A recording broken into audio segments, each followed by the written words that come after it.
Hello दोस्तों, स्वागत है आप सबका अरबिंदो क्लासेस में। मेरा नाम है मनीष सिंह अभिदय और आज हम बात करने वाले हैं भारत के कुछ उन पर्सनालिटीज़ के बारे में जो चेंज मेकर की भूमिका निभाते हैं। और इसी सिलसिले में आज हम बात करेंगे साहेब भीमराव अंबेडकर के बारे में। बाबा साहेब भीमराव अंबेडकर का जन्म मध्य प्रदेश के मऊ जिले में हुआ था। 14 अप्रैल 1891 को एक महार फैमिली में। महार कम्युनिटी एक अनटचेबल कम्युनिटी मानी जाती है, जिसके कारण इनके बचपन में इनके साथ बहुत सारे डिस्क्रिमिनेशंस होते हैं। इनके स्कूल में, इनके सोसाइटी में, हर जगह इन्हें यह डिस्क्रिमिनेशन देखने को मिलता है। यह अपनी प्रारंभिक शिक्षा के बाद अपनी मैट्रिकुलेशन का एग्ज़ाम बॉम्बे से एल्फिंस्टन स्कूल से देते हैं। वहाँ वह एडमिशन लेने वाले पहले डिप्रेस्ड क्लास के व्यक्ति बनते हैं। बाद में इन्होंने एल्फिंस्टन कॉलेज में एडमिशन लिया, जहाँ से इन्होंने बीए एग्ज़ामिनेशन पास किया और यह अपनी ऊंची शिक्षा के लिए स्कॉलरशिप से कोलंबिया यूनिवर्सिटी यूएसए जाते हैं, जहाँ से यह एमए एंड पीएचडी इकोनॉमिक्स में करते हैं। बाद में यह लॉ की पढ़ाई इंग्लैंड में करते हैं और यह यूनिवर्सिटी ऑफ लंदन के साथ साथ लंदन स्कूल ऑफ इकोनॉमिक्स में भी पढ़ाई करते हैं। यह वापस लौट के देश में बॉम्बे हाई कोर्ट में प्रैक्टिस करने लगते हैं वकालत की। इन्हें हम मॉडर्न मनु के नाम से भी जानते हैं। कारण है कि इन्होंने आज़ाद भारत का हिंदू कोड बिल ड्राफ्ट किया था। और यह बाबा साहेब अम्बेडकर का एक बहुत ही फेमस स्टेटमेंट है, बाबू मोशाय, ज़िंदगी बड़ी होनी चाहिए, लंबी नहीं। इनका यह स्टेटमेंट आज से 50 साल पहले आई एक मूवी आनंद में राजेश खन्ना जी ने बोला था। अब हम देखते हैं अंबेडकर के कामों के बारे में।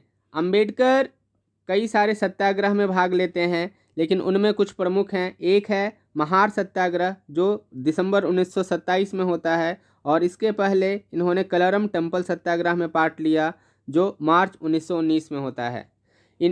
ये भारत के उन गिने चुने नेताओं में थे जिन्होंने राउंड टेबल कॉन्फ्रेंस के तीनों सम्मेलनों में भाग लिया था, जो 1930 से लेके 1932 तक हुआ था। इनके साथ डिप्रेस्ड क्लास को रिप्रेजेंट करने के लिए राव बहादुर श्रीनिवास भी लंदन जाया करते थे राउंड टेबल कॉन्फ्रेंस में पार्टिसिपेट करने के लिए। 1932 में यह पूना पैक्ट पर हस्ताक्षर करते हैं। पूना पैक्ट 24 सितंबर 1932 को यरवड़ा सेंट्रल जेल में साइन किया जाता है बाबा साहेब भीमराव अंबेडकर और महात्मा गांधी के बीच में, on behalf of depressed classes and the upper caste Hindu leaders on the reservation of electoral seats. उसके बाद हम देखते हैं कि इन्हें वाइसराय के एग्जीक्यूटिव काउंसिल में 1942 में एक मिनिस्टर के तौर पे भी शपथ दिलाई जाती है। ये वहाँ मिनिस्टर ऑफ लेबर की भूमिका में। आज़ाद भारत में यह पहले लॉ मिनिस्टर बनते हैं 1947 में। बाद में यह 1951 में कैबिनेट से रिज़ाइन भी कर देते हैं, क्योंकि इनके डिफरेंसेस थे नेहरू जी के साथ on the Hindu code bill. हम देखते हैं 1946 में इन्हें drafting committee of constituent assembly का चेयरमैन भी बनाया जाता है, इसलिए इन्हें हम फादर ऑफ इंडियन कॉन्स्टिट्यूशन भी कहते हैं। अब हम देख लेते हैं अंबेडकर जी के कुछ इम्पॉर्टेंट वर्क्स के बारे में, इनकी रचनाओं के बारे में। इनकी एक बहुत ही इम्पॉर्टेंट बुक है the problem of the rupee and its origin and it's solution. एक अन्य किताब है फेडरेशन एंड फ्रीडम। इनके कुछ अन्य कामों को हमने यहाँ लिस्ट डाउन किया है। मुक नायक वीकली है, 1920 में प्रकाशित हुआ। जनता जो वीकली है 1930s में प्रकाशित होता है। द एनिहिलेशन ऑफ कास्ट 1936 में। द अनटचेबल्स 1948 में। बुद्धा और द कार्ल मार्क्स 1956 में।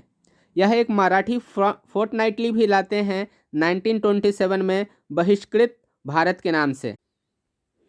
इनकी कुछ अन्य किताबें हैं who were the Shudras, the Buddha and his Dhamma, Pakistan और द पार्टीशन ऑफ इंडिया। इनके एसोसिएटेड ऑर्गेनाइजेशंस के बारे में देख लेते हैं। 1923 में इन्होंने बहिष्कृत हितकारिणी सभा की स्थापना की। 1936 में यह इंडिपेंडेंट लेबर पार्टी की स्थापना करते हैं, जो कि प्रोविंशियल इलेक्शन में भी भाग लेता है। 1942 में इन्होंने इंडिपेंडेंट लेबर पार्टी का नाम बदलकर all India scheduled caste federation कर दिया। इनके डेथ के बाद इनके पार्टी का नाम शेड्यूल्ड कास्ट फेडरेशन से बदलकर रिपब्लिकन पार्टी ऑफ इंडिया कर दिया जाता है। इन्होंने 1927 में एक और ऑर्गेनाइजेशन की स्थापना की थी जिसका नाम था समाज समता संघ। अंबेडकर प्रभावित थे जॉन डेवे से। जॉन डेवे और उनके द्वारा किए गए डेमोक्रेसी पे काम से अंबेडकर बहुत प्रभावित थे। इनको गवाही देने के लिए बुलाया जाता है साउथ बोरो कमेटी के समक्ष। यह कमेटी तैयार कर रही थी गवर्नमेंट ऑफ इंडिया एक्ट 1919 को।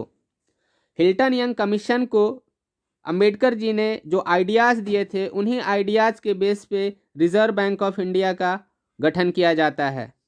इन्होंने इंस्पायर्ड किया था बुद्धिस्ट मूवमेंट को एंड ये सोशल डिस्क्रिमिनेशन ऑफ दलित के अगेंस्ट भी कैंपेन चला रहे थे। अंबेडकर फाइनली अक्टूबर 14, 1956 को कन्वर्ट हो जाते हैं नागपुर में बुद्धिज़्म में एंड इनके साथ साथ लगभग 3.5 लाख और दलित लोग बुद्धिज़्म में कन्वर्ट होते हैं। इनकी मौत दिल्ली में हो जाती है दिसंबर 6, 1956 को डायबिटीज़ के कारण। हाँ जी, इनकी मौत डायबिटीज़ से हुई थी। तो यह था इस वीडियो का अंत। यदि यह वीडियो आपको अच्छा लगा हो तो इसे शेयर करना ना भूलें और प्लीज़ इस चैनल को सब्सक्राइब कर दें। जय हिंद, जय भारत।